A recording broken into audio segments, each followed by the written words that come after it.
The next interview. Would you like to try interview shortly? Well, we had to go because it's getting hot. We got to find some shade to sleep in. You have a beautiful eyes. Thank you.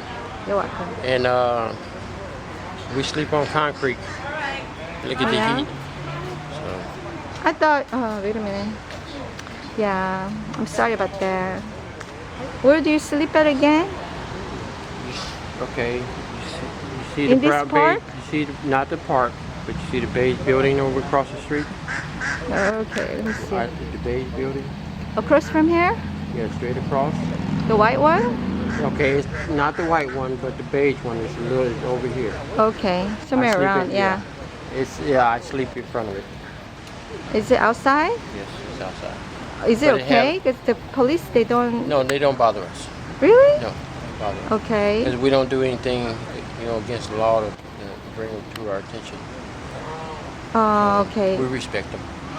I see. And These are all your possessions? this is, yeah. Yeah? What you have? Can you explain? Tools and backpack. What kind of tools? For my bike. Oh, okay. Since it goes. That's a good idea.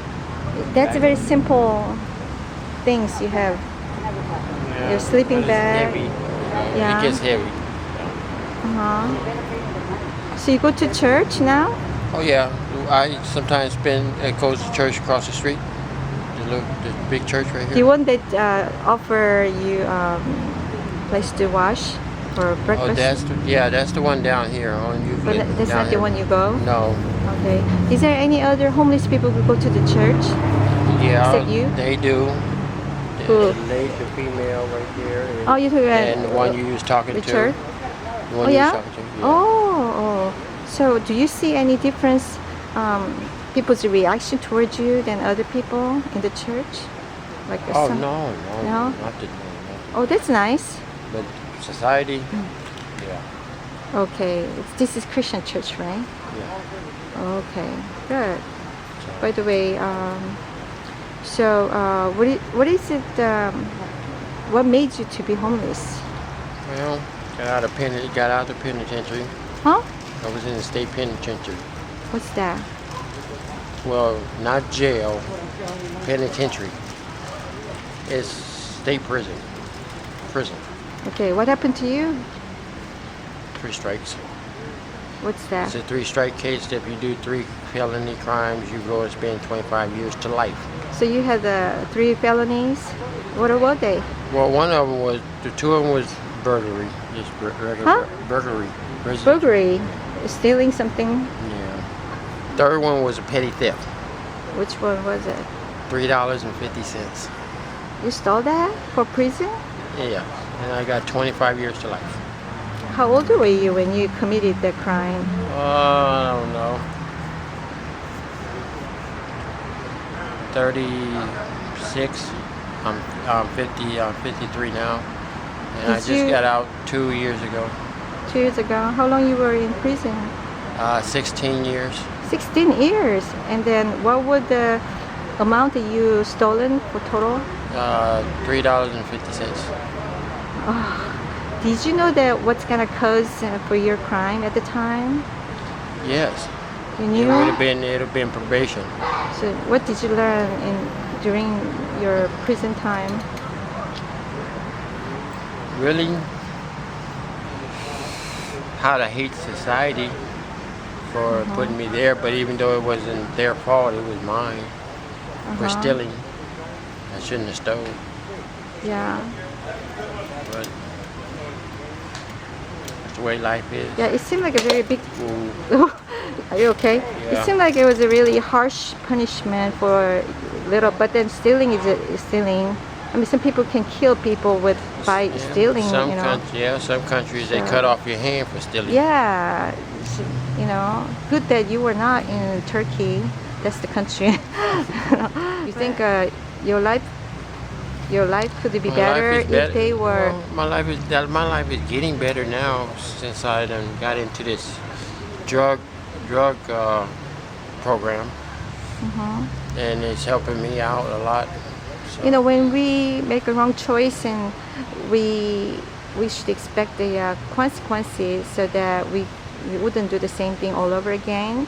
So it's necessary, but do you think a prison life for some crimes, were really, really helpful for their lives? What do you think? As experienced. Yeah, probably, yeah. Huh? What do you think? Was it really helpful for you somewhat? Like, Oh, you yeah, had it taught me a lesson. And Yeah. I paid the penalty for it. So, Dearly the penalty. there Because are a lot of, I lost my family members, so that's why I was in there, and I never got the chance to say goodbye. So. Oh, I'm sorry. Do you have a relationship with them now? No, they're up there. They're in heaven. So you don't have a, living No, family no. around? How old are you right now, if you can I'm 50. I'll be 53 in October next month. Oh, yeah? By the way, I'm sorry to hear that. So, Ronnie, there are some young people nowadays, they are tempted to do something just because to be cool or just because they are boring and many other reasons. They do things that they cannot take a responsibility. What would you say to them? No, there was a youngster. There was a youngster yesterday, a couple of days ago. He lost his job. As a matter of fact, because he was doing the wrong thing. So I told him the worst thing he can do is hear his mama say, "Get out of my house," because he wouldn't follow rules or regulations. Mm-hmm. That's the wrong thing you want to hear your mom ever tell you. So hopefully that he turned around and got back on the right track. Mm-hmm. It's not worth it going to prison. It's not worth it. It'll learn a lesson if you take it as that. It's hard way. Yes, it is. Because penitentiary, you got all type of people. Mm-hmm. Some that'll make you worse than what you are. Some that'll make you better than what you are. How did you find God? Through a church up there in Fullerton, Orangethorpe. When did church. it happen? 2.5 years ago. Oh, this is recent, right? Yeah. Oh, great. So in God, He said all things are possible, and He makes everything turn to be good. But like they say, God says behind a good man is what? A strong woman. Right. And if you don't have that as a backbone, somebody to make sure that you stay up straight, and you will always bend and go the wrong way. So you have a understanding, God's will for your life.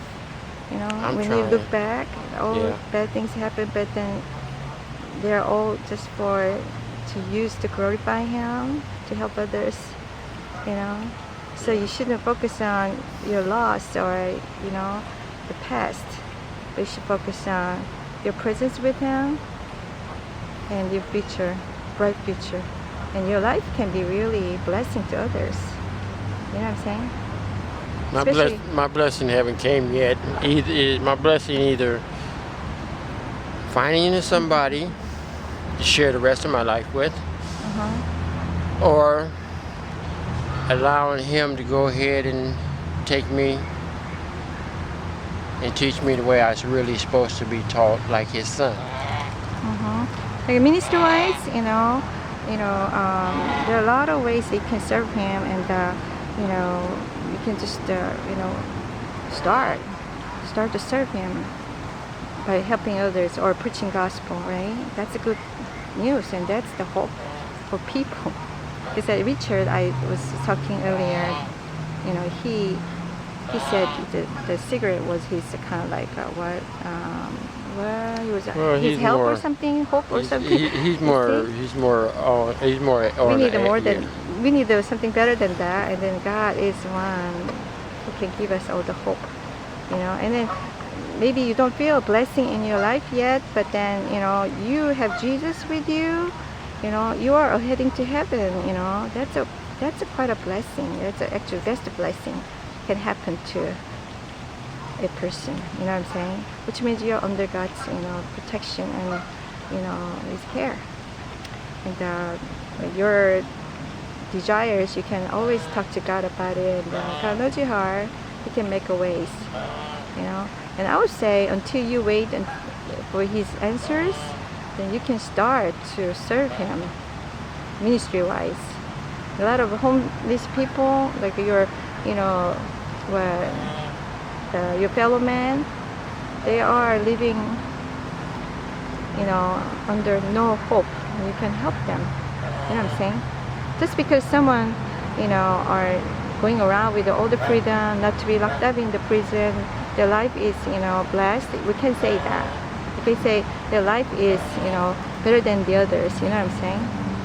And even if a person or you became a Christian after you got out of the prison, but someone who's in prison has no hope to get out, but when this person is caught by God's presence, and through Jesus, and this person has all the hope and the blessing, So know that what you have in God, you have a hope for the people who need to hear from you. Okay? Okay. Yeah. So just keep focused on Jesus and stay strong. Okay? Thank you. God bless you. You're welcome.